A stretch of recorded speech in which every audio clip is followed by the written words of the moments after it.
आप देख रहे हैं देश के नंबर 1 न्यूज चैनल का नंबर 1 शो कच्चा चिट्ठा। आपके साथ मैं हूं सबीना तामंग देशमुख। कच्चा चिट्ठा की शुरुआत बाइडेन के बयान वाले बम से। इजरायल पहुंचकर जो बाइडेन ने एक तरह से इजरायल को क्लीन चिट दे दी। बाइडेन ने कहा कि हमास ने बेगुनाहों की जान ली, इजरायल को आत्मरक्षा का पूरा अधिकार है। कुल मिलाकर बाइडेन ने क्रिस्टल क्लियर कर दिया कि अमेरिका 100% इजरायल के साथ है। सवाल यह है कि क्या अमेरिका के इस स्टैंड ने महायुद्ध को और ज्यादा भड़का दिया?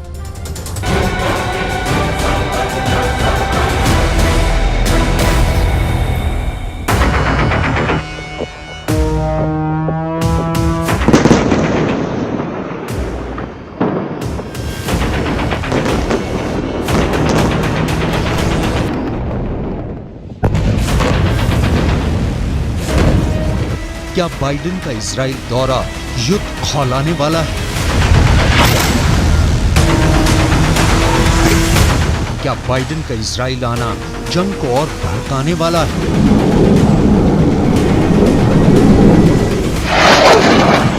क्या अमेरिका ने इजराइल को खुली छूट दे दी है?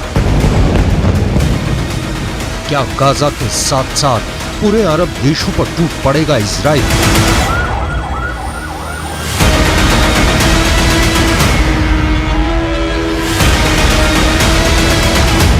क्या हमास के साथ छिड़ी जंग को इजराइल अरब देशों में फैलाने वाला है?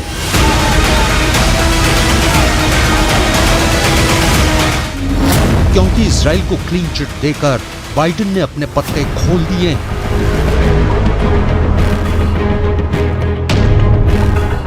बाइडेन के इजराइल दौरे ने युद्ध की धुंधली तस्वीर साफ कर दी है। बाइडेन का बख्तरबंद एयरफोर्स 1 इजराइल के डेविड बेन गुरियन एयरपोर्ट पर लैंड किया। प्लेन का दरवाजा खुला, बाइडेन नीचे उतरे। यहाँ उनकी अगवानी के लिए खुद इजराइल के प्रधानमंत्री बेंजामिन नेतन्याहू मौजूद थे। बाइडेन ने नेतन्याहू को देखते ही गले लगाया, उनकी पीठ थपथपाई। इसके बाद बाइडेन ने जो कुछ कहा वो इंटरनेशनल हेडलाइन बना हुआ है। खासकर अरब देशों में घर घर में सुना जा रहा है। बाइडेन ने इजराइल पहुंचकर जो बयान बम फोड़ा है उसे आगे उन्हीं की जुबानी सुनाएंगे। उससे पहले उनके दौरे के आफ्टर इफेक्ट को जान लीजिए, क्योंकि इजराइल के साथ अमेरिका की इस करीबी को बहुत ही गौर से देखा जा रहा है। बाइडेन को तेल अवीव के बाद जॉर्डन जाना था, लेकिन ऐन वक्त पर ऐसा क्या हुआ जो प्रोग्राम कैंसिल हो गया? तय तो ये हुआ था कि बाइडेन इजराइल के बाद जॉर्डन जाएंगे, जहां वो मिस्र और फिलिस्तीन के राष्ट्रपतियों से मिलेंगे।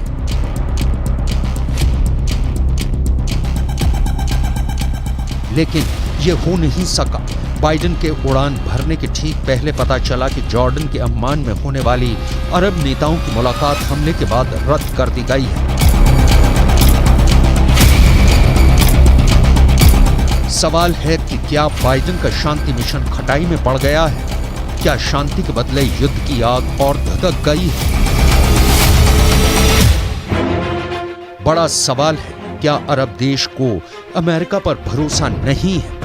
ये बात छिपी नहीं है। जब इजराइल और हमास के बीच युद्ध की बात आती है तो अमेरिका दिल से किसके साथ खड़ा रहता है? पूरी दुनिया जानती है कि अमेरिका के लिए इजराइल का पलड़ा हमेशा भारी रहता है। As they respond to these attacks, it seems to me that have to continue to ensure that you have what you need to defend yourselves. Biden के अलावा इजराइल को लेकर एक बयान ईरान की तरफ से भी आया है। ईरान का कहना है कि इजराइल के लिए समय खत्म हो गया है। बाइडेन का इजराइल को क्लीन चिट देना और ईरान का समय खत्म होने वाला बयान युद्ध की आग में घी डालने जैसा है। इजराइल पहुंचकर बाइडेन ने कहा कि वो खुद आकर ये दिखाना चाहते थे कि अमेरिका इजराइल के साथ है। हमास ने बेरहमी से इजराइल के लोगों का कत्ल किया है। हमास ISIS से भी बदतर है। इजराइल को अपनी रक्षा करने का पूरा हक है। अमेरिका हर तरह से इजराइल का साथ देगा। अमेरिका अपना वादा निभा रहा है।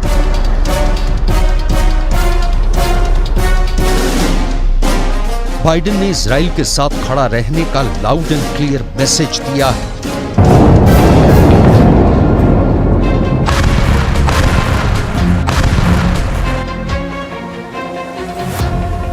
वो भी उस वक्त जब इजराइल पर एक अस्पताल पर हमला करने का आरोप लगा है। दावा है कि इसमें 500 लोगों की मौत हुई है। जब इस घटना पर सवाल हुआ तब बाइडेन ने क्या जवाब दिया, इसे सुनिए। Israel, as they respond to these attacks, it seems to me that have to continue to ensure that you have what you need to defend yourselves. I was deeply saddened and outraged by the explosion at the hospital in Gaza yesterday. And based on what I've seen, it appears as though it was done by the other team, not you. They're committed evils that and atrocities that make ISIS look somewhat more rational. वहीं Israel के प्रधानमंत्री Benjamin Netanyahu ने Israel पहुंचने के लिए Biden को धन्यवाद दिया, अमेरिका को इजराइल का सच्चा दोस्त बताया। Mr. President, you rightly said that Hamas is worse than ISIS. The German Chancellor, who visited here yesterday, said that Hamas were the new Nazis. You're both right. And just as the civilized world united to defeat the Nazis and united to defeat ISIS, the civilized world must unite to defeat Hamas. I can assure you, Mr. President, Israel is united to defeat Hamas. And we will defeat Hamas. Biden की यात्रा के बाद Israel Gaza युद्ध में पर्दे के पीछे चल रहे दांवपेच की जोर आजमाइश की कहानी भी सामने आ गई है। इस कहानी के किरदार सिर्फ इजराइल और फिलिस्तीन ही नहीं है, इसमें अमेरिका है जो इजराइल की ढाल बना हुआ है। अपने न्यूक्लियर एयरक्राफ्ट कैरियर को इजराइल भेज रखा है। ब्रिटेन के पीएम ऋषि सुनक भी इजराइल का दौरा करने वाले हैं। जर्मनी के चांसलर ओलाफ शोल्स इजराइल का दौरा कर चुके हैं और युद्ध में इजराइल के साथ कंधे से कंधा मिलाकर खड़े रहने का वादा किया है। इस कहानी का एक बड़ा किरदार सऊदी अरब भी है जो इजराइल का नया दोस्त बना था। लेकिन देखने वाली बात यह है कि युद्ध इस नई दोस्ती में कितनी दरार पैदा कर रहा है। ईरान भी इस कहानी का बड़ा किरदार है। दावा किया जा रहा है कि हमास का रिमोट कंट्रोल ईरान के पास ही है। खुद जंग लड़ रहा रूस भी इस कहानी का एक कैरेक्टर है जो ईरान का साथी है। ऐसे में फिलिस्तीन के भी साथ रहने वाला है। इस जंग के बहाने चीन भी अपना उल्लू सीधा करने में लगा है। ताइवान पर अटैक करने के लिए वो अमेरिका को मिडिल ईस्ट में फंसाने में लगा है। युद्ध की इस कहानी में हिजबुल्लाह का रोल भी काफी अहम है क्योंकि उसकी इजराइल से दुश्मनी पूरी दुनिया जानती है। एक बड़ा डर ये भी है कि गाजा पर तेज होते इजराइल के हमले से मिडिल ईस्ट में बहुत ही भयंकर युद्ध भड़क सकता है। अगर गाजा में हो रही विस्फोट की आग ज्यादा फैली तो युद्ध में और अरब देश भी शामिल हो जाएंगे। तुर्की में इजराइल के वाणिज्य दूतावास के बाहर हंगामा हुआ। सब इजराइल के खिलाफ नारेबाजी करते रहे। हालात आंसू गैस के गोले दागने के आ गए। जॉर्डन की राजधानी अम्मान में इजराइल के दूतावास के बाहर हजारों लोगों की भीड़ जमा हो गई और फिर नौबत आगजनी तक आ गई। लेबनान की राजधानी बेरूत में अमेरिकी दूतावास की तरफ हजारों लोगों की भीड़ निकल पड़ी। यहाँ इजराइल की मदद कर रहे अमेरिका के खिलाफ गुस्सा जबरदस्त है। इजराइल बॉर्डर पर पहले ही मिसाइलों से हमले हो रहे हैं। तेहरान में फिलिस्तीनी स्क्वायर पर लोग जमा हुए। फ्रांस के दूतावास के बाहर भी प्रदर्शन हुआ। पूरा पश्चिम एशिया दो हिस्सों में बंट गया। एक तरफ इजराइल और दूसरी तरफ फिलिस्तीन के हमदर्द देश। ईरान और इजराइल की दुश्मनी काफी पुरानी है। इजराइल और हमास के युद्ध में ईरान हमास और फिलिस्तीन के साथ खड़ा है। हिजबुल्लाह भी हमास का हमदर्द बना हुआ है। ऐसे में अगर इजराइल और ईरान के बीच युद्ध शुरू हो गया तो वो गाजा की जंग से भी भयंकर साबित होगा। वजह है दोनों देशों के पास हथियारों से भरा गोदाम है। एक से बढ़कर एक खतरनाक मिसाइलें हैं। वहीं अमेरिका मिडिल ईस्ट में इजराइल को एक बड़े सहयोगी के तौर पर देखता है। इसकी एक बड़ी वजह ईरान से निपटना भी है। अमेरिका की फॉरेन असिस्टेंस एजेंसी के मुताबिक अमेरिकी मदद से इजराइल उस इलाके में आसपास के खतरों से निपटने के लिए सैन्य बढ़त बनाए रखने में कामयाब रहता है। यही वजह है कि इस बार भी गाजा के साथ इजराइल की जंग में अमेरिका खुलकर उतर गया है।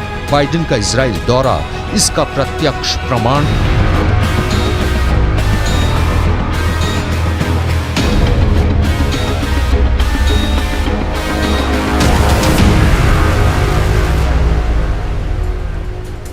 गाजा के अस्पताल पर फायर किया गया बॉम्ब 500 लोगों की मौत बनकर फटा।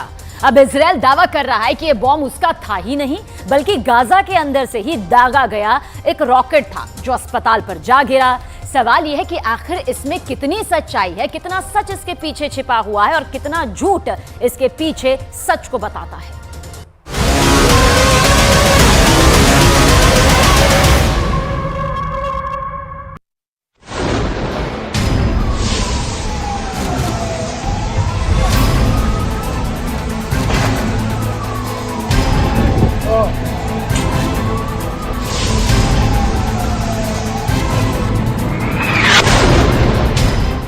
गाजा के अस्पताल पर बम गिरा।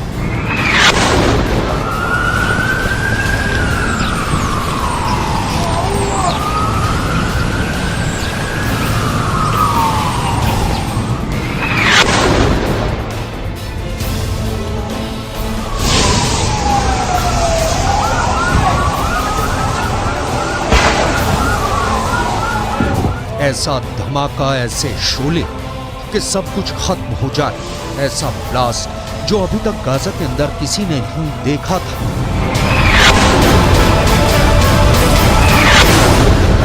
गाजा पर इजराइल के 10,000 बम गिरे, लेकिन ऐसा ब्लास्ट पहली बार हुआ।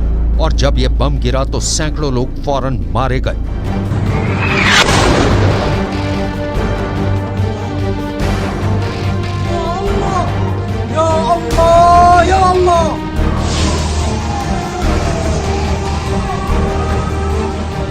ये धमाका इजराइल और गाजा के युद्ध का सबसे बड़ा हमला बन चुका है।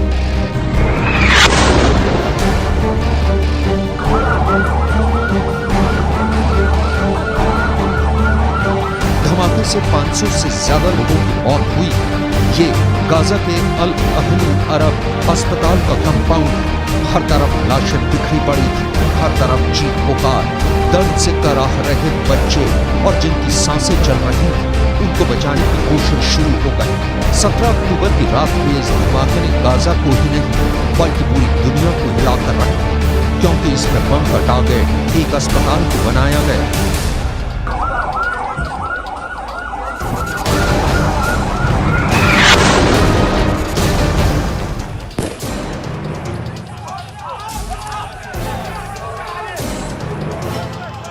पूरा पश्चिम एशिया धधकने लगा।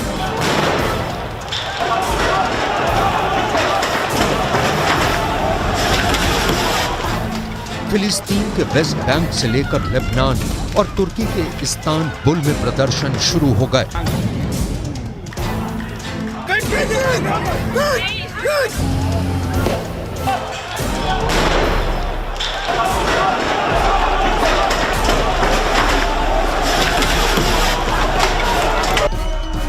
ईरान के तेहरान से लेकर जॉर्डन की राजधानी अम्मान में लोग सड़कों पर उतर आए। ये लोग गाजा में करीब 3,000 मौत देखने के बाद सैकड़ों और लाशों की खबर सुनकर आग बबूला हो गए।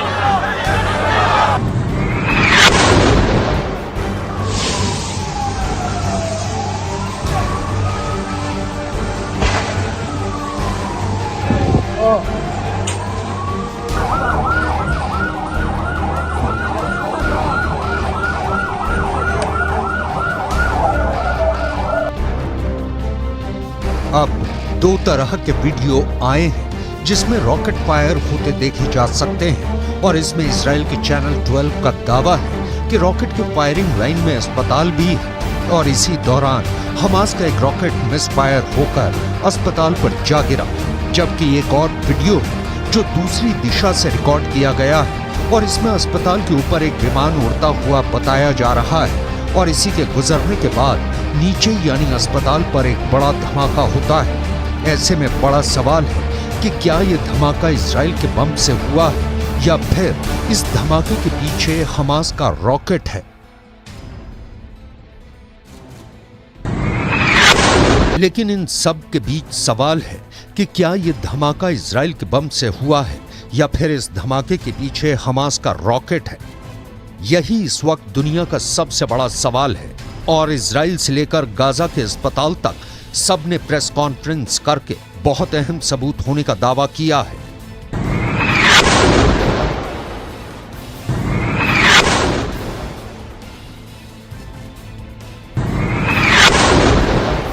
गाजा में अब तक 10,000 से ज्यादा बम बरसा चुका इजराइल एकदम से हरकत में आया। इजराइल की डिफेंस मिनिस्ट्री ने प्रेस कॉन्फ्रेंस की और उसमें 3 बातें बताई।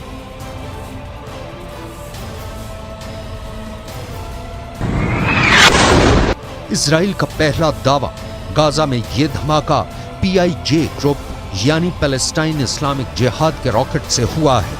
At 6:15 p.m., a barrage of rockets was fired by Hamas to Israel. Then, at 6:59 p.m., a barrage of around 10 rockets was fired by Islamic Jihad from a nearby cemetery. It was at the time that 6:59 p.m. when there were reports of an explosion at the Al-Hali Al-Mahadani hospital in Gaza City. Israel का दूसरा दावा, जिन rocket से Israel पर attack हुआ उसमें से एक rocket misfire हो गया और वो जाकर अस्पताल पर गिरा। According to our intelligence, Hamas checked the reports, understood it was an Islamic Jihad rocket that had misfired and decided to launch a global media campaign to hide what really happened. They went as far as inflating the numbers of casualties. अब देखिए Israel का वो दावा जिसमें उसकी सेना ने Hamas संगठन के बीच हुए कम्युनिकेशन की रिकॉर्डिंग होने की बात कही है, यानी हमले के बाद बातचीत का ऑडियो सबूत होने का दावा किया है। इजराइल के मुताबिक ये हमला उसने नहीं किया।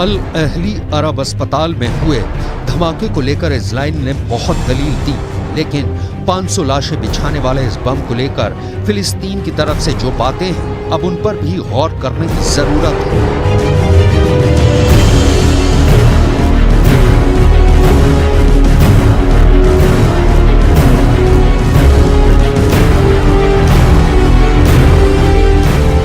इजराइल का दावा है कि ये रॉकेट मिसफायर हुआ, तो उसके बाद काउंटर सवाल ये उठता है कि इतना बड़ा धमाका हमास का रॉकेट नहीं कर सकता। नहीं तो इजराइल में हजारों रॉकेट दागे जाने के बाद हमास हजारों जान सिर्फ अपने रॉकेट से ले लेता।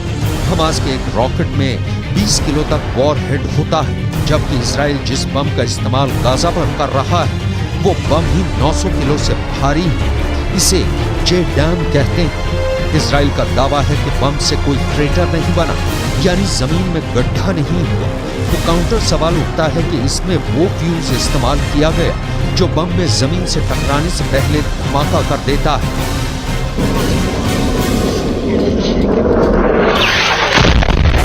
जब JDAM बम गिरता है तो जमीन से टकराने से पहले कैसे आवाज करता है, अब आप 2 वीडियो देखकर इसका अंदाजा लगा सकते हैं।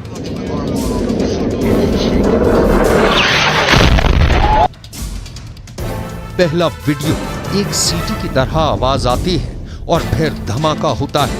यह वीडियो अफगानिस्तान में अमेरिका के JDAM बम से हुए हमले का है। एक बार फिर सुनिए।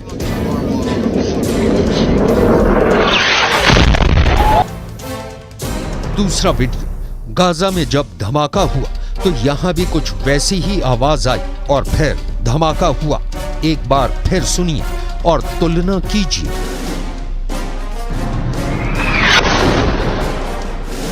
इजराइल का दावा है कि धमाका इतना बड़ा नहीं था जिससे अस्पताल में ज्यादा तबाही हुई, न क्रेटर बना, दीवारें भी खड़ी रही। तो इसमें बम का वजन और उसकी तबाही वाली क्षमता का फर्क हो सकता है।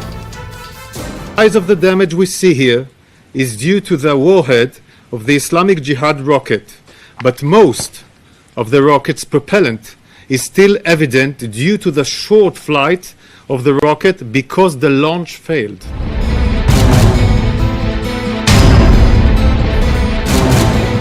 जब फिलिस्तीन इस्लामिक जिहाद वाला आरोप संयुक्त राष्ट्र में फिलिस्तीन के प्रतिनिधि रियाद मंसूर से पूछी गई तो उन्होंने बताया कि इजराइल ने 4 दिन पहले अल अहली अस्पताल को खाली करने की चेतावनी दी थी और यह हमला इजराइल ने ही किया है। He is a liar. His spokesperson and digital spokesperson tweeted that Israel did the hit, thinking that there is around this hospital a base for Hamas, and then he deleted that tweet. We have a copy of that tweet, and Talal can share with you that tweet. Now they change the story to try to blame the Palestinians. It is a lie.